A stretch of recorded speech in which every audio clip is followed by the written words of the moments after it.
Hey guys, Shay Elliott from the Elliott Homestead here. Welcome to our YouTube channel. We're glad to have you here. Now you may notice that a lot of the videos that we make are about our life on the farm and growing our food, but we also spend a lot of time every month creating recipes for our cooking community. This is a special group of members that we send recipes in the mail every month, and we record big, long instructional videos for them every month. It's a great community. We'd love for you to be a part of it. There's a link to join down below. This is not one of those recipes, but a recipe that I wanted to share with you nonetheless, because fermented foods are kind of this magic that happens in the kitchen. Every time this time of year rolls around, it's time for us to get into the kitchen and to preserve these beautiful foods that we've grown in our garden. The irony of that, though, is that what I'm going to be preserving today actually came from my friend Grace's garden. We're going to be making fermented pickles, or sour pickles, which are pickling cucumbers preserved in a traditional brine. If you're new to our channel, a big welcome. Make sure you subscribe down below while you're here. And if you'd like to catch even more conversation on preserving foods and all things homemaking and homesteading, be sure to check out my podcast, Homemaker Chic, wherever you listen to podcasts. All right, let's make some pickles. Okay. Now there's a few reasons why we want to make these fermented pickles. The first is that we don't have to haul out our water canner, which I get really tired of, frankly. I'm trying to break up with it. This is a much easier way of preserving food, so long as you have a cold room or an extra refrigerator to store them in. The second, of course, is that they taste really good, and they're really good for you. Fermented foods are really rich in probiotics, which make them a wonderful addition to your winter diet when you're just not eating as many things fresh as you are during the summertime. So these are some beautiful pickling cucumbers. I'll be honest, in all the things I've grown in my garden, I've never mastered pickling cucumbers. So I'm really thankful that I have friends close by that are willing to share. Let me show you how simple these pickles are to make. To get started, you're going to need some kind of fermentation vessel. That just means some sort of crock with a lid, or I've used these just glass gallon jars a lot. You can do half-gallon jars. You can do quart mason jars if that's all you have. You just need something that you can put a lid on. I have this extra crock that I bought years and years and years ago, and this is the purpose that it serves. It's exclusively for my sour pickles. So we're going to start. I mean, this is kind of silly easy, but we're just going to start by creating a little layer of pickles down at the bottom. You'll notice that a lot of these pickles still have their blossom end on, which is kind of a little gooey because they've been washed. But that, rumor has it, can help the pickles to stay crisp.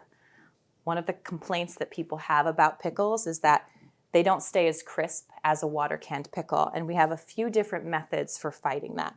The first is that once we get a layer of pickles down, we're going to layer in kind of a weird ingredient, maybe not something you've ever brought into your kitchen before. These are leaves from an oak tree. Any type of oak tree will work. But they have an ingredient in them that helps the pickles to stay crisp. So we also have grape leaves for the same reason. Now, I want to combat pickle squishiness as much as I possibly can. So I'm going to be using both, and I'm just going to squish them in there to create a little layer.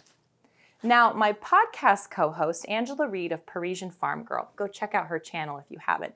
She puts these gorgeous nasturtium flowers in with her pickles. Now, I've never done this before. Nasturtiums have a really distinct taste to them, but they're so pretty right now from the garden that I kind of couldn't resist. So we're going to create some layers here. We're going to go pickles, flowers, beautiful nasturtiums, and then I'm feeling the need for a little bit of spice. So we're going to add in some red pepper flakes. And where did I stick them? Some black peppercorns as well. You can use a general pickling spice. Use whatever spices you like. This is my one lone piece of dill in my garden. Somehow my mom's dill did excellent this year and mine did not. So we'll use this a little sparingly, or I'll just go steal some from her garden. You can always do that. All right, layering in now.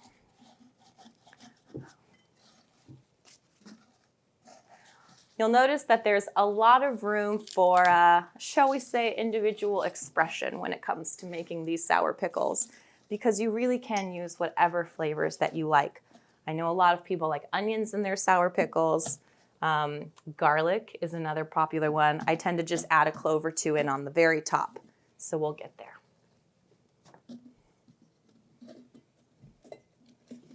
These are really the perfect food for winter. We try to have something fermented with every meal in the winter, whether that's kimchi or sauerkraut or a barrel pickle, as I call these, because traditionally they were done in these big wooden barrels. Something cultured alongside what we're eating. Yogurt or kefir are another really good options. Something to keep your digestive tract going and keep it happy when it's getting a lot of, bacon and roasts and boiled potatoes.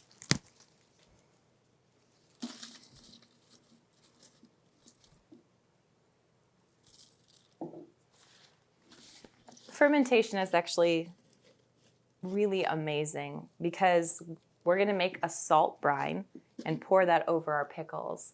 And what that does is the salt holds off the production of bad bacteria until the good bacteria that lives on all these things can take over.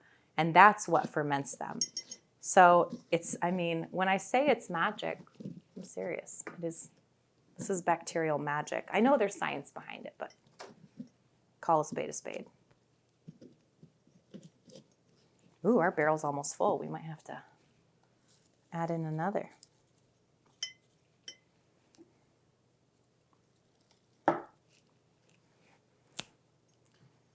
How much easier is this than water canning already, right? I wish you guys could. Can you see down in this hole? Can you look down the hole? There's just a few simple rules when it comes to fermenting vegetables. And mind you, I'm doing barrel pickles like this. You can do this with any vegetable. Carrot sticks are really good. The first rule is that you need to make sure your brine is salty enough because salt is what's going to keep it from going nasty when it sits out at room temperature for a while. And the second is that nothing can be floating above the surface because that exposes it to air, which in turn exposes it to different bacteria that we don't want growing. All right, I think I've got this barrel as full as I can get it. Now, one cool thing about using these grape leaves, and you can use wild grape leaves, whatever kind you can find, is that these sort of act as a seal to our jar. So a lot of times crocks like this come with weights that will hold the food down. But when you have grape leaves, that works too. One more for good luck. All right. Our pickles are in here, quite happy, smelling really good already. So let's make our salt brine here. I have this gorgeous sea salt from the San Juan Islands. Shout out to Brady at San Juan Islands Sea Salt. We love their salt. It's local to us, just from the Washington coast a couple of hours away. It's really good, but use a good salt. Don't just use a table salt. It's dead. It won't do anything for your ferments. So we are going to do 6 tablespoons of salt per gallon of water.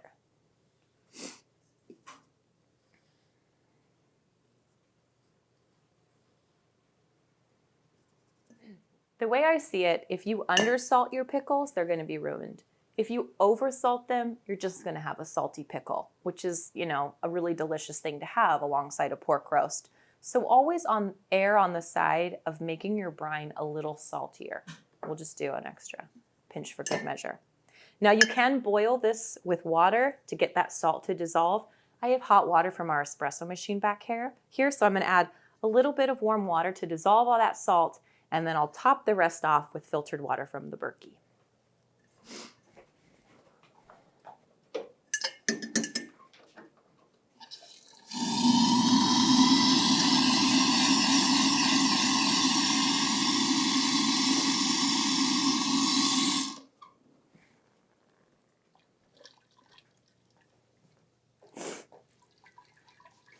Now, of course, you can make a smaller batch of this if you're doing it in quart-sized jars. Just air for about 1.5 tablespoons of salt per quart of brine, per quart of water.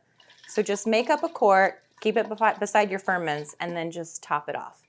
It doesn't matter if you use all the brine, it just matters that you get the salt to water ratio right. All right. It's great to use filtered water for your brine if you have it, because a lot of tap water has chlorine in it. And what that does is basically kill off everything in the water and creates a sterile environment, which is not what we're going for with fermented pickles. We want that bacteria, the good bacteria.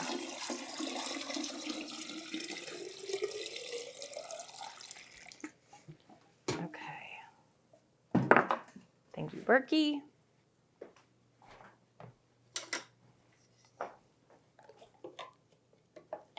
All right, I know I'm going to use most of this brine, and most all that salt is already dissolved. It's about room temperature. It's not hot. So we're going to pour this right over the pickles.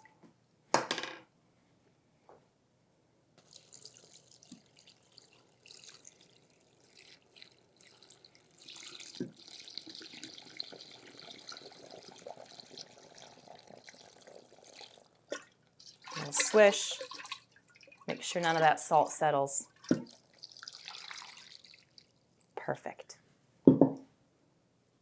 Now, the way that this crock is made, it has a little sort of moat around the top for water, and that just helps to keep all the oxygen out while these ferment. All I need to do is put this lid on, let it sit at room temperature for about 4 or 5 days. After that, you can open it up, try a pickle, see if you like the way that it tastes. If it's not quite punchy enough, let it ferment for a little bit longer. It's important to remember that these pickles are actually a living food. So as you put them in your refrigerator or your cold storage for the winter, they're going to continue to shift, as it were. You're going to notice that in March, after they've been sitting for about 6 months, they're going to be a lot punchier. I love it when they get like that, but it's something to be aware of.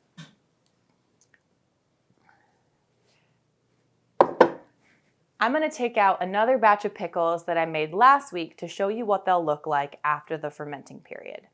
All right, here are some pickles that I made last week, and they are smelling really good, but it's always good to put your eyes on them and just keep an eye out for anything going awry. Now, what I mean by that is any unwanted molds growing. Anything that's touching the air is going to mold. So I'm not so worried about that because that's just on the surface. That's not the actual pickles themselves. But these smell delicious. Do you want to come look at these, Stu? You'll notice the difference in colors from the pickles that have been sitting in the brine for a week and the pickles that are fresh from the garden. And should we see how crisp it is? Oh yeah, baby. Those are good.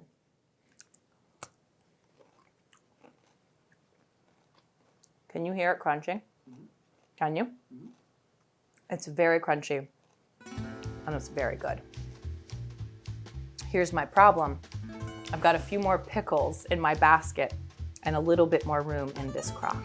So I'm just gonna go ahead and add these on, add some more brine on, leave them out for a few more days, and then the whole kit and caboodle can get put back in cold storage for the winter.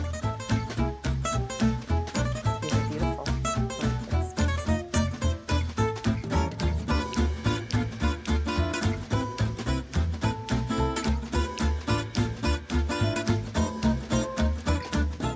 If you would like more preserving recipes or more farm fresh cooking recipes, make sure you check out our cooking community, cook.theelliottHomestead.com.